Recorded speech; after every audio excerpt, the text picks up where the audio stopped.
Hi everybody, it's Sam. This is the wrap up for May. I didn't read that much this month. I got kind of in a little slump, not a big one. It's just I haven't had time to read and stuff. So. I think I only read 4. If everybody's wondering what my bag, what I keep pulling up, it's Muppets. What is it? Muppets. Most Wanted, I think, or something like that. Yeah, the Muppets Most Wanted, I think. You mean for 38 years I was Mrs. Lucky and never knew? Let's see. No, I actually read more than that. 1, 2, 3, 4, 5. Most of them are thin, though. I read Sleeping with the Enemy by Nancy Price. I kind of talked about this one earlier when I actually got it. I'll just go ahead and read the back because I don't know if I mentioned that. Oh, before I start, if you hear any noises in the background, like people talking, it's just the Golden Girls. She was trapped in a cruel, destructive marriage, a nightmarish person ruled by a man whose striking good looks disguised his true violent nature. She was desperate enough to do anything to escape his abuse, even fake her own death, assume a new identity, and run away forever. Now with a new life, a new love, she was happy, except for the fear. She was hunted by the man who once believed her dead, a man crazed with a passionate vengeance, who loved her so much he'd rather kill her than let her go. This is actually very, very different from the movie. It's good. Okay, spoiler. Very big spoiler. For anybody who's watched the movie, you know how she kills him at the end with the gun? She blasts away and Ben comes to her rescue in a way. That doesn't happen in this. She goes after him in a motel room somewhere. And she wants to kill him, but she's still, throughout the book she mentions she's still in love with Martin. But she's going there to actually kill him. Except, this is the spoiler, except he kills himself. Strange. She does, everything else is basically the same. Yeah, she does end up with Ben and all that. So, it's like that's at least the same. Basically everything else is different. Especially the mention of Puppy. What do they call him again? Oh, come on, Mom. Musicians don't send out resumes. I mean, it's not like a job. Oh, no, you're right. The job is when you go to work regularly, bring home a paycheck, and support yourself. Okay, wait a minute. What's this all about? Michael, you are 30 years old. I want you to find your own place, cook your own I don't remember that puppy's name. Take responsibility for your life. But Mom, that takes money. That's where the job comes in. So what are you saying? You kicking me out? No. I'm forcing you to grow up. Fine, I don't remember the name.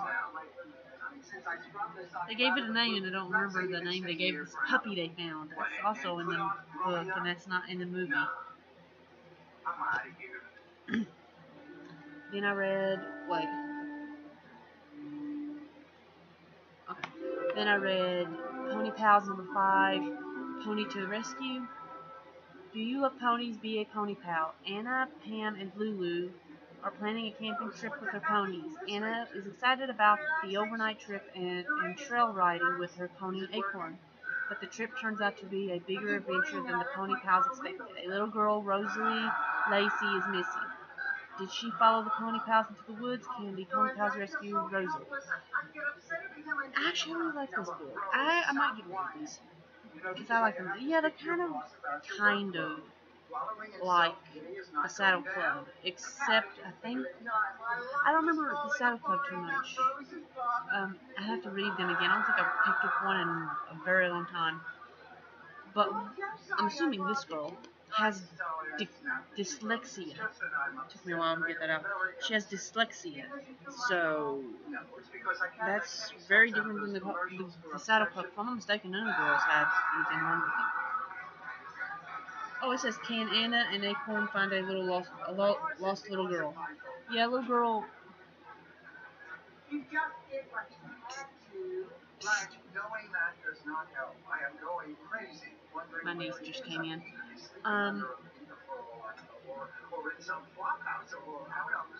But I'm trying to remember this book. Yeah, they basically, this little girl ends up like falling in love with like Acorn, the pony. She wants one so bad, but her mom won't let her get one, and she ends up following that girl everywhere, and she follows her into the woods and gets lost, and they eventually find her. I'm trying not to give you too much information. Then I read Pony Pals number, I think 8. Yeah, 8. Goodbye Pony. This one's actually really sad. Do you love ponies? Be a pony pal. Miss Wiggins asks the pony pals to take care of her old pony while she is away. Anna loves Winston and is happy to watch over the sweet pony, but Winston is very old. Poor pony is very sick. Anna is upset and needs her pony pals more than ever. Can Lulu and Pam help Anna to say goodbye? Yeah, Winston's... It's sad. How do you say goodbye to a special friend? Why does it have to be so hard? The hardest part is sad, but it's still good. Explaining to my kids the difference between boys and girls. I gotta be honest, I bought these from the library. I wish I could have gotten the third one. I didn't even know there was a third one until I looked inside. I've forgotten. No, I took the bull by the horns, turned them around, and it's very old. But Tales for the Midnight Hour. You are kidding. Stories of Horror, J.B. Stamper. I think each one of these is by him, but it could be, yeah. All of them are by the same person.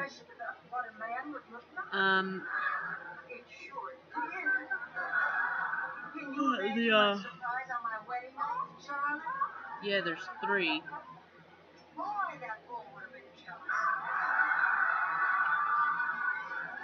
I gotta get the second one. I got the first one and the third one. The only reason I liked this one so much, I think, let's see, Black Velvet Ribbon. That one right there is my favorite story in this one. There's, how many stories? Give me a minute. Terrifying Tales. These 17 stories are guaranteed to keep you awake and shivering with fear. We dare you to read them alone late at night. The moon is full, the clock strikes 12. Don't be afraid. But what's that sound? Footsteps in the hall? It's just the dog. That creaking door? Merely the wind blowing. And is that a face at the window? Or is it just your imagination? Read these stories at your own risk, but be prepared to be scared out of your wits.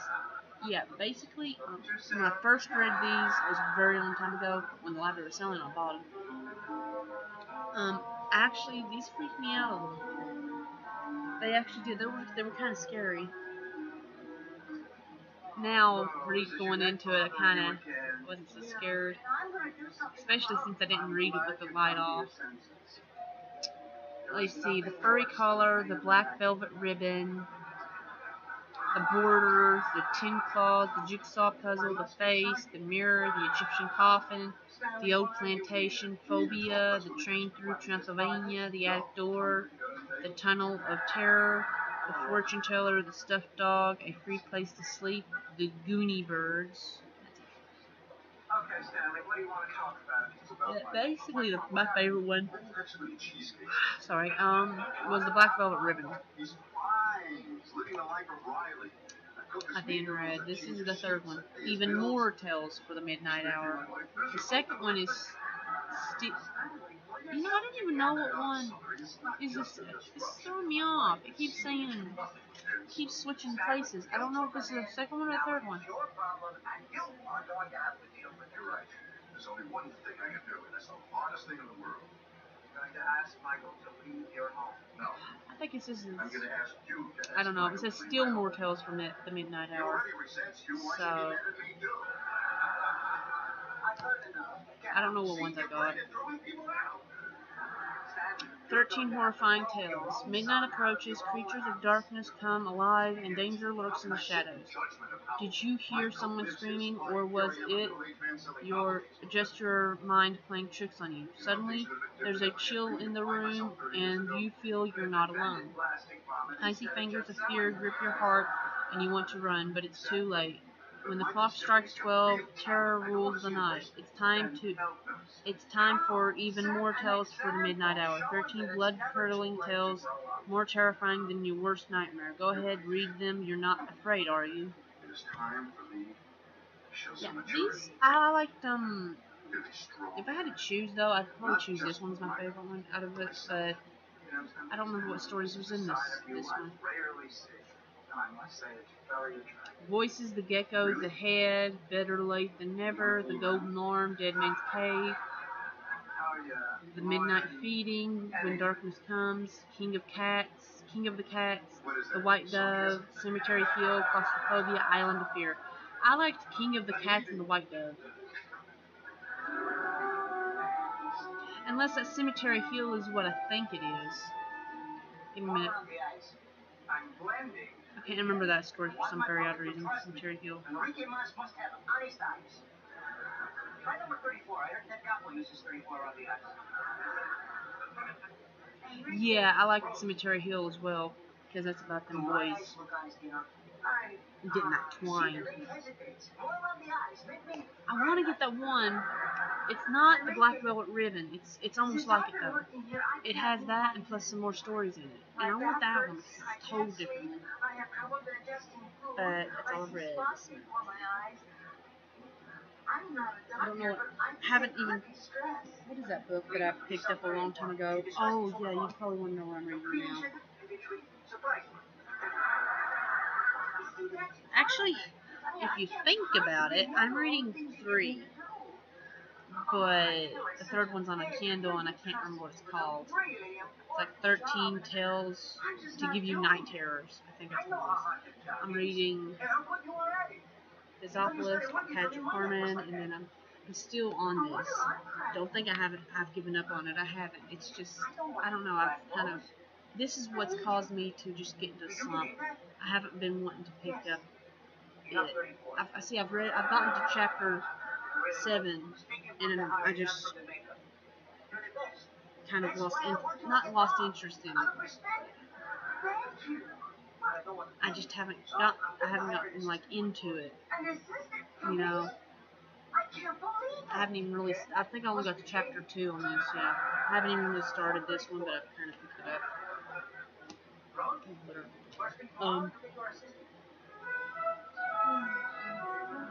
I've been kind of getting more into the 13 Tales to Give You Night Terrors. I think that's what it's called. I know Night Terrors was in the title. Because them stories are actually kind of creepy. Except for that one that made absolutely no sense. I can't remember what it is. Because there was like 13 of them, and I think I'm on the 8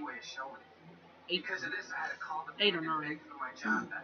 Well, see you later, everybody. Bye.